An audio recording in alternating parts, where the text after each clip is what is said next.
Alright, welcome back guys to MMGinvest. Let's talk about the stock market, the economy, and metals.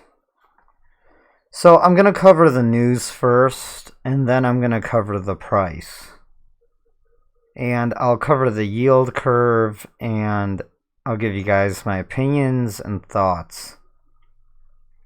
Now, first of all, this is not financial advice. Consult your financial advisor. I am not your financial advisor. I could be wrong.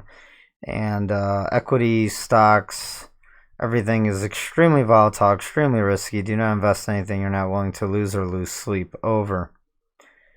All right, so here's the market watch I have here. As you can see, the volatility index is at all-time lows. Gold is still up at 1,330. Treasury yields at 2.6.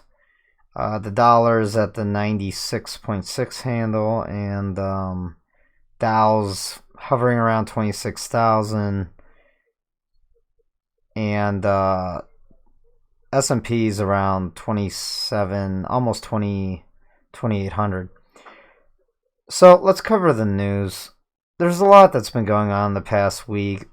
Obviously, AOC's Green Deal, which would I don't know. I don't know what to say about that. It would just bankrupt everything, but bankrupt the nation instantly. Like, who's gonna pay for that?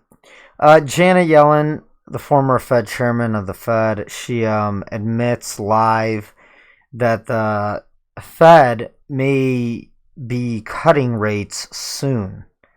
So if you remember, all last year, they said they're going to normalize rates until the balance sheet of the Fed, all the debt they've accumulated through money printing, runs off of their balance sheet, and then they can normalize rates, and then the Fed becomes solvent again, because pretty much the Fed is insolvent right now, meaning the Federal Reserve Bank is like bankrupt.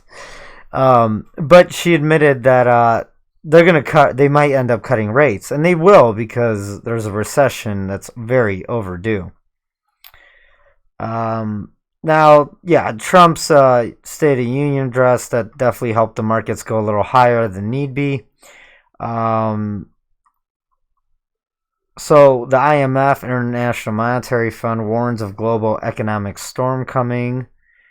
So they always do warn you. It's just that nobody pays attention because there's always something else going on in the news. And I don't know, during the end of bull markets and economic expansions, people like to ignore the warnings until something starts happening. And a lot of people like to ignore me as well. And, then they learn the hard way. So gold. I will talk about gold in a little bit. Bernie's going to run again, and I've been saying this for 2 years, since Trump's election. And that's just that Bernie, I think, would have had a great chance of actually winning in 2016 if it wasn't for the rigging of the DNC and Hillary, right? So they stole that from him. But he's going to run again. And he's probably the most likely out of the left to win. And if the stock market falls until 2020 elections, I think Bernie has probably the highest chance of winning. And that should be the end of the United States. I'm sorry to say. I'm not here to tell you guys what you want to hear. I'm here to tell you what you need to hear, all right? And I am positive. I'm trying to, create our own country. I'm probably not going to be successful. I'm going to need a lot of people to help me. Unfortunately, most people, they only do things when they have to, not prior to they need to, so they can save themselves. So, I mean, with the new Green Deal, with AOC and Bernie, I mean, you could already see that Americans are leaning to the left, the majority. And a good sign of that was also when Texas almost fell during the, the last elections. It was I forgot what it's called. But Texas almost went blue. And it will next time around. So that's that. The Fed minutes was released 2 days ago. And they pretty much capitulated. I mean, they have fully capitulated. They're calling off all of the rate hikes, and it's just money printing to high heaven because they can't. Because if they say that they're going to raise interest rates later on, then the stock market tanks, and so does the economy. If they just say, "All right, we're gonna just keep printing," then the stock market may go higher until it doesn't and the money runs out and it crashes pretty much. Gold hit 10-month peak, and it did. It's been pulling back for the past few days, which is good. I'll talk about that. Fed set to continue pause. Yeah, I mean, the Fed is too scared to say that they're going to raise rates again because they know the market will fall. If they say that, it doesn't matter. The market's going to fall anyways, because interest rates, the nominal rates, is still set by the bond vigilantes on the bond market. So they're going to force the market to fall either way. This is just buying a little more time. And yeah, I mean, the writing's on the wall, guys. Listen, the United States is already socialist. It's been socialist for decades. It's just, America doesn't want to admit it.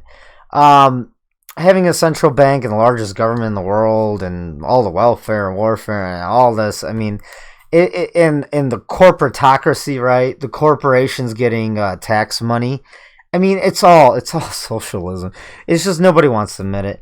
I mean, think about it. What is controlled by the government? I mean, the schooling, everything is already controlled. Healthcare, Obamacare, it's already being subsidized by money printing and not tax collections. Tax collections can't even pay for half of what is going on right now. It's just money printing and the future.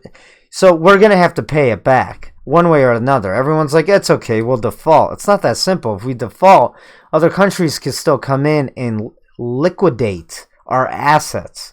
Take our cars from us, take our businesses, take what's left of the country and pretty much repossess it like the repo man. So that's what happens when countries print money. Yeah, I mean, Venezuela, Zimbabwe, Weimar Germany, Hungary. It's been tried and tried again. And I'll talk about the new economic theory, what they're coming out with. The housing market is in free fall. Yes, it is, just like it is in Canada, Australia, and everywhere else all around the world. You guys should come in the alerts room and watch this video. It was very good. Mike Baloney, I mean, he's good. Millennials are all late on their car payments, like 3 months late, and the car bubble's gonna pop. And that doesn't surprise me. I mean, millennials, they've been they go to college, they're not taught anything besides being oppressed and offended and all the Marxist crap. And of course, they take on more debt that they could, handle, and they drive around new cars that they can't pay for. It's nothing new. I posted some charts. You should look at them. They're in the newsrooms and the chat rooms. Here we go. Modern monetary theory or monopoly money. You should read that article. Listen, this is what the modern monetary theory is. Basically, it says, well, the U.S., because it has the world reserve currency standard right now, right? Basically, they should just keep printing money until there's prosperity, which is equivalent of you lost your job, so you're going to take on as much credit card debt and live off of credit cards until you buy enough things until you don't need a job or something like that. I swear to God, that's what it is in layman's terms. So the U.S., it lost its job by high taxes, high regulations, and it didn't become competitive on the global stage, and then it was gutted by China, right? So that's how the U.S. lost its productivity and all its manufacturing and real jobs. And now you just have a bunch of people doing service sector jobs like waitresses and bartenders are shuffling paperwork around in cubicles and selling and just doing things on the internet. And no one's actually making anything. So that's how the U.S. lost its job. And the credit card is the Fed. And they're just going to keep... And it's trapped now. There's nothing else... Listen, there's nothing the U.S. could do. It has to do this. It has to go on this crash course and fall off of a hill. And the best thing that could happen is that the pain is so bad. And let's say they're not social. Like Bernie, they're communists, all right? So they win 2020, and until 2024, the crash is so brutal. It's like Mad Max. And everyone's like starving and everyone's losing and everything just falls apart and all control is lost, the rule of law, everything is just Mad Max. And that is actually the best case scenario for the U.S. because then they won't vote for maybe everything will just fall apart and it'll just kind of be like anarchism. That's probably the best case scenario because all the public workers are going to lose their jobs too. They think they're safe. They think, oh, the police and this and that. No, they're all going to lose. The money will... They will get paid. It's just that every day and every week it'll be worth less, and it'll just be pure chaos. Can they somehow do a slow crash course fall? I don't know. I hope not because as it's slow motion, if it's slow motion, you lose more freedoms or you become more enslaved as it's slow motion fall. So. And, there'll be less freedom of speech. I'll be taken down eventually. And then, they come for everything. So what is this? A positive sign for gold is the non-commercial positions are still at very low levels. It means institutions and fund managers have not been major participants in the rally yet. So that is somewhat true. I think all the gold bugs have been buying, and that's why the price has been going up. And I think some smart money. The institutions haven't come in yet because I don't think they can. If they do, the price would just rally to 1,500 like overnight or 2,000 overnight, and it's gonna happen. It's gonna happen in a week. Like out of nowhere, gold will be like around 1,380, 1,400. All of a sudden, it's at $2,000 like within a week. And that's when the mining stocks are like, going to the moon. 1,000, 2,000, 3,000% gains. And then you can start taking profits, buy physical, whatever you want to do with it, right? That's why I hold. I hold my stocks. I don't trade them. I trade ETFs here and there. But majority of my assets are pretty much in the stocks. And I'm just going to sit there and wait.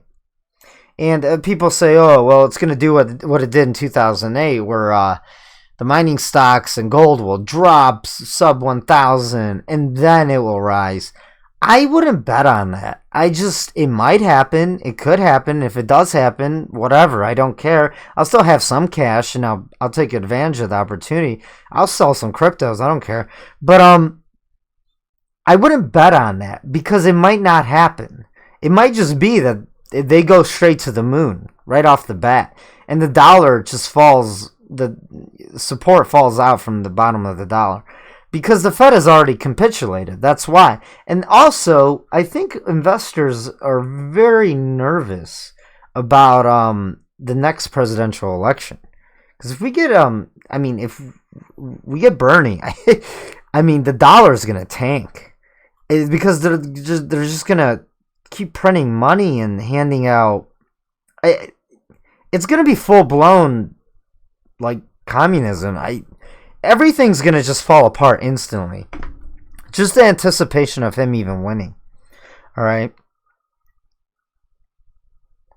So I'm confused about what's going on with the trade deals because the news was just on. There is no deal so far, but they keep talking about it like it's gonna happen. It's gonna happen. You have to understand this is economic warfare between China and the U.S. And it's like they're calling each other's bluff.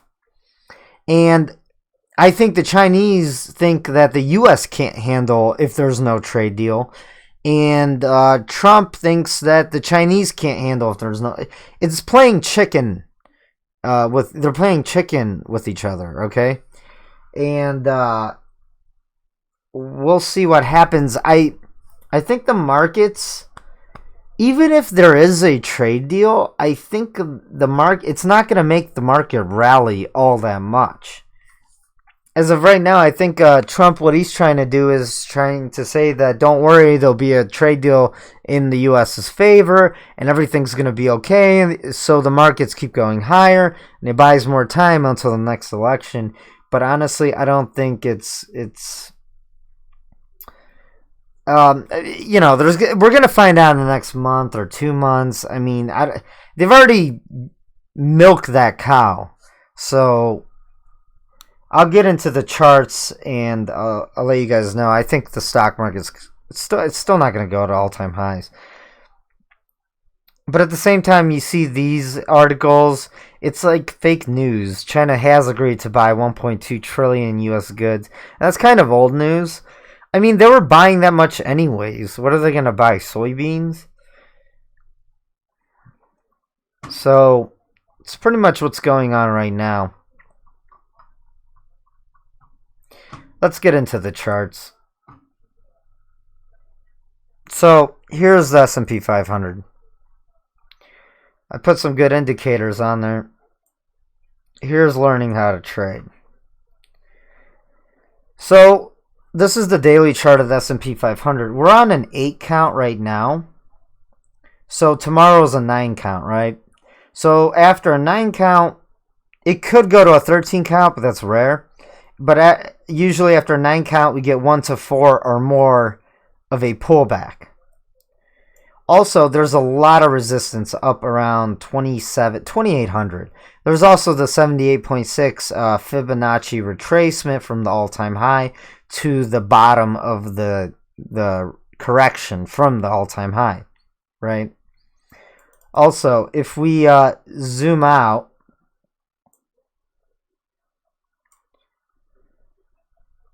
I mean, we're still in the...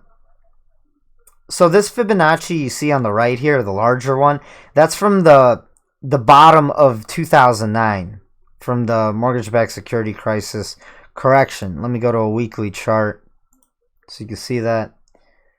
So this is a weekly chart from all the way from the bottom of the 2009 bottom, right? I put a fib in there.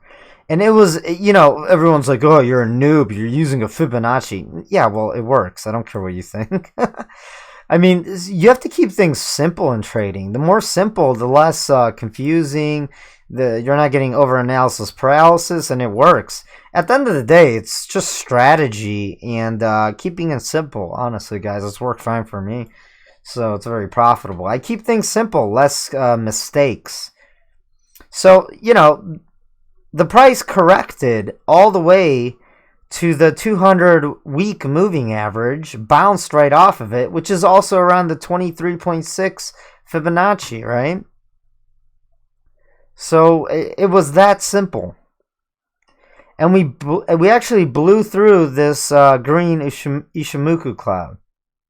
Right now, on the weekly, we're on the 6 count. So on the weekly, technically, we could have... about 3 more weeks of upside, or the price could linger around the 78.6 percentile fib and around the 2,800 on the S&P 500. So that's what I'm looking at on the larger time frames. So let's go back to the daily. Let's look at the oscillators real quick. Momentum indicator. I mean, it's high, but it could run hot for a little bit. The TM squeeze, that's interesting. It looks like it's going to break out to the upside. And there is a little bit of purple here, which means a squeeze is coming. So consolidation. And then after consolidation, you either get a breakout or break down. This consolidation looks like we're going to get another breakout. So the TM squeeze is telling me a little more upside to this. Now, I don't really believe in double tops. So I'm thinking if we do get a breakout, we're either going to go past the all-time high, and I know I've been saying we're not, or we're going to go a little bit higher, and not break above 2,900 and then pull back in a major way. And then we'll see what happens. Then we'll see if it's it's a major correction, or it's we'll get a higher low. So let me draw it. So this is what I'm thinking. And then we pull back. We get a higher low. We revisit the 50% fib. And then we go and we start making all-time highs and whatnot. And I think that'll depend on the trade talks and whatnot. Here's the problem, though. The fundamental economics is sort of deteriorating. I mean, we're at all-time highs, and the car bubble, the housing bubble, there's a lot of cracks and fissures.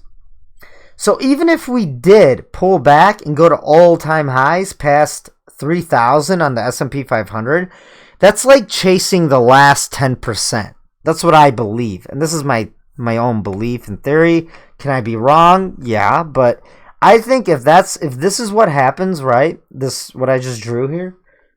I think you're chasing the last 10%. Hold on. So you guys can see that. I think then you're chasing the last 10%.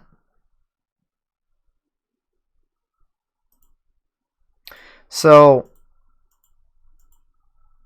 we'll see what happens in the next. Well, we're gonna be on a 9 count tomorrow, so we'll get a sell-off. We'll see how deep that sell-off is, that pullback, and then we'll see if we can make a higher low, and then it'll go higher. So let's go back to the daily chart on the S&P 500. So here we go. I mean, we're trying to break above this resistance. Now, we did test it 1, 2, 3. This is the 4th time. And the more you test resistance, the more likely it's going to actually break up higher. So we'll see if that happens, or we'll get another pullback, and we get a higher low, and then if we go back up, right, we'll get a cup and handle, right? Then what happens is we get a sort of a bottoming pattern and a cup and handle after this correction, and then the price will go higher. Now, what does that mean for gold? Now, gold's been going up with the stock market, and that's just because of the fact that the Fed has capitulated. Now, the stock market, yeah, it can keep going higher and higher, just based on the fact that the Fed keeps printing money. Meanwhile, the real underlying economy starts falling apart.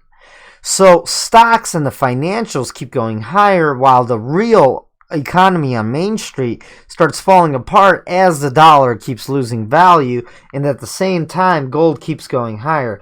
And honestly, that's probably what they want, because that buys the most time, and the masses don't realize that as quickly. People just start thinking that they're doing bad in life, and it's not everyone in the whole economy.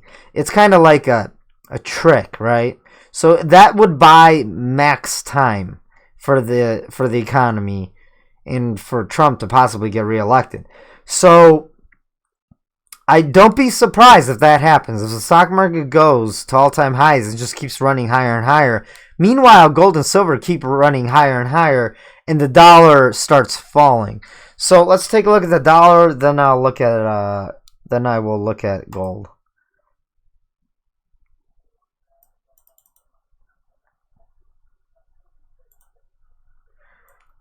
So here's the dollar.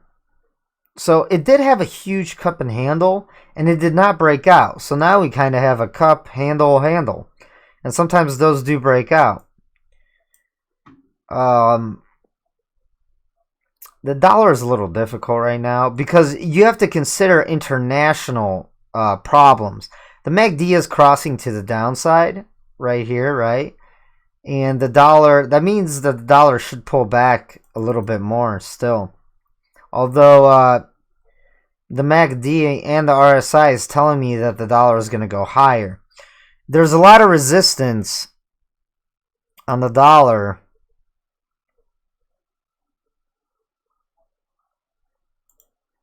at the 97.7, right?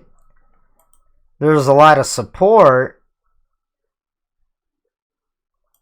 at like 95.6. So this area is neutral to me. So we'll see which way it breaks out, because I'm not sure. It all depends on what happens internationally. If Europe starts falling apart. That's another reason why the U.S. stock market might actually go higher, because the European Union might fall apart. And China as well, right? So the world, as the world falls apart, the U.S. will be looked at as a safe haven. And it'll buy the U.S. more time, right? And honestly, believe it or not, the Fed could keep printing money. The dollar could keep rising in value. The stock market could keep rising in value. And gold and silver could also keep rising with it all. And that's because the rest of the world could be falling apart. I mean, Europeans will start buying metals as well. And dollars. And U.S. stocks. And so will Asians. And so will, the second world. And so the U.S. might be the last, like I've said previously, it's the last. It's like if you own a dog, it's the nicest looking turd in your yard, okay? But at the end of the day, they're all dog poop, all right? So the U.S. stock market and the dollar is like the crappiest. It's still going to fall apart like the rest, but it's still the best looking to the world. So that is why you may actually see the dollar rise, the stock market rise, and the metals rise along with it, because there's just so much turmoil in the world. All right. So in dollar terms, metals may not rise as much, but in euros and other currencies, so if you're not in the US and you're international, you live somewhere else, you have to look at metals in your currency as well, because if you get paid in your currency, then you'll be losing value much faster, because I look at the charts in dollars. I'm a US, right? So there you go. Also, it's probably going to be bullish for Bitcoin and cryptocurrencies as well. So I look at metals and cryptos as similar. Well, Bitcoin, not the altcoins, but Bitcoin and gold and silver and gold is very similar. All right, guys, and Litecoin. So that's what I'm thinking. That's the dollar. This is a daily chart of the dollar, by the way. So let's go back. Let's take a look at gold.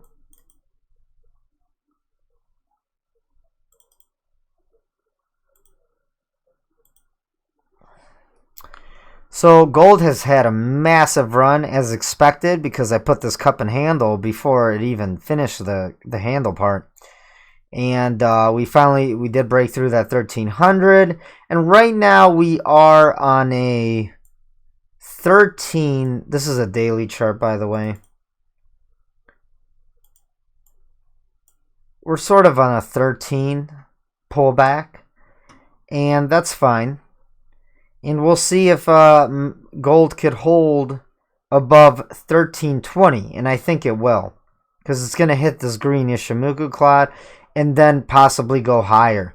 And once gold gets past literally like 1,370, 1,380, there's nothing stopping it from going to 2,000. There's like no resistance. And then your mining stocks, they're going to go to the moon. Also, it's positive all these moving averages on the daily chart cross to the upside. It was kind of a golden cross as well. RSI is already starting to become close to oversold. The MACD, it's sort of in nowhere land. Momentum oscillator in nowhere land.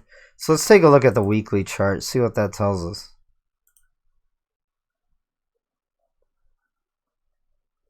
So the RSI is a bit overextended on the weekly. Right now we are on a 3 count on the weekly, as you can see right here. Although this candle right here, I don't like that. It kind of looks like a shooting star. So when you see a candle like this, hold on. So basically, we want to see this week close above. We want to see it close above 1,350. Or close around it, because we don't want to end this week looking like this candle. So these are weekly candles. If this week's candle ends like this, then it's an inverse hammer, right? So then I would expect this 3 to possibly fail, or the week after to possibly revisit 1300 support now. But I don't know. We'll see how this. Today is Friday. Oh, that sucks. All right, so I don't like how this candle's ending. So we'll see next week on the opening candle if we could trade higher, because this is an inverse hammer. So you have to watch out for that. Although I've got a green cloud starting here on my Ishimoku, which is very positive, and gold might just ignore that and just keep going higher. Still, not just that. Look at this. This 1 count is a hammer after a 9 sell signal. And so is the 2 count, which is trading above the 1. So this formation right here, technically this 1 should be a green candle. It's 3 candles trading above each other, and it's a 3 count. So it might override this candle, right? Also, let's take a look how this looks. I mean, this looks great. Look at this. Even if it pulls back on gold, we would get a handle, right? So if we do get a pullback, we might get a handle, and that's fine. So cup and handle on the weekly, right? And then boom, shoots out. So I'm not worried. If gold pulls back, I just view it as a buying opportunity. Also, you have these moving averages that are going to cross, and we're going to get another golden cross in the coming weeks and next month or two. So either way, I'm not scared of gold falling. I'm just going to keep buying as it pulls back. I think 1300 is very strong support at this level, at this point. All right. So, also, yeah, like I said, guys, I mean, 1350, anywhere between 1350 and like 1380, once it gets past, once it gets past this area, it's a multi-year bull market in metals, and you do not want to miss that. That's life-changing. And, if you're holding physical, it's going to take years for it to get to, like, I don't know, 5,000, 4,000, 10,000, wherever it's going. And that'll just be a couple 100% return on investment. But you might want to take some of your capital and put it in some miners, because those are going to go up hundreds and thousands of %, right? If we go into a multi-year bull market, and that's what I'm hoping for. Let's take a look at the oscillators on this weekly.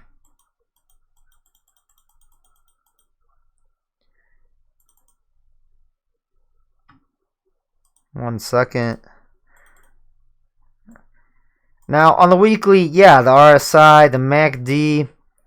The oscillators are a little bit overextended, so it would make sense for the price to pull back to 1300.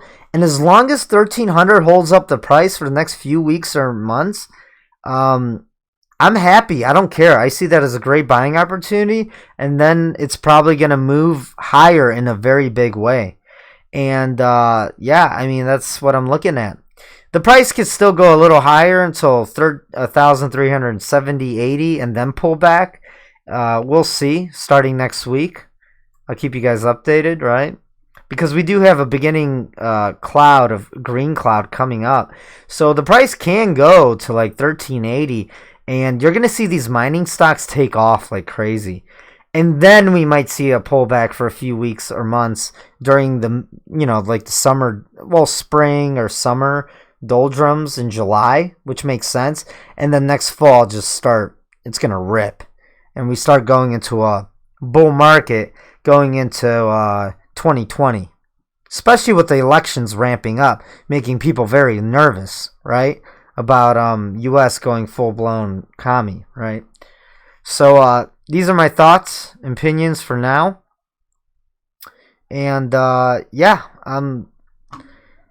oh, here's the dynamic yield curve, guys. Another huge indicator. It's been correct for the last 7 years. I've shown you guys this, but there's a lot of new people, so I want to show you this. So we had the NASDAQ.com bubble burst in 2002. We had the mortgage-backed security crisis in 2009, and right now we're in 2019, right? This blue line on the right here represents the stock market. It actually represents the S&P 500. This red line on the left here represents the interest rates on government debt, on bonds, right?